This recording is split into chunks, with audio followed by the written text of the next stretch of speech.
In today's video, I'm going to show you guys how to resolve if a document is stuck in the print queue on your Windows computer. So this should hopefully be a pretty quick tutorial, and we're going to jump right into it. And we're going to start by opening up the start menu, and you want to type in printer. You want to select the best match of printers and scanners on Windows 10. Windows 7 and Windows 8, it'll look a little bit different because you're going through the control panel, but the general point is we're trying to get to our printer here, and then you want to open up the queue. When you have a screen that looks like this, you want to left click on the printer tab at the top, left click on cancel all documents. It's going to ask, are you sure you want to cancel all documents? Select yes.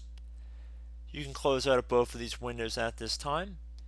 I would now recommend opening up the start menu and typing in command prompt.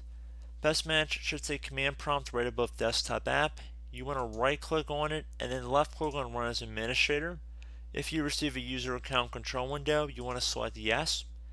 Now into the elevated command line window, you want to type in NET, so net space stop, another space spooler. Note that spooler has two O's here. Then you want to hit enter. And once it says that it is stopped and was stopped successfully, I'm going to have a command in the description of the video I want you to copy, and then just paste it into the command line window by going up to the top bar here, by right clicking on it, and then left clicking on edit, and then paste. Once you have it pasted in, you want to hit enter. And now that you've done that, you can close out of the command prompt, open up the start menu, type in services.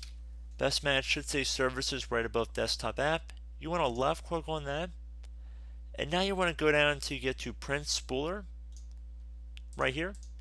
Right click on it, left click on properties. You want to make sure startup type is set to automatic, and if the server status is stopped, click on the start button right here. Okay guys, click on OK. Close out of this window and any other open or active windows you have on your screen. Restart both your computer and your printer, and hopefully your problem has been resolved.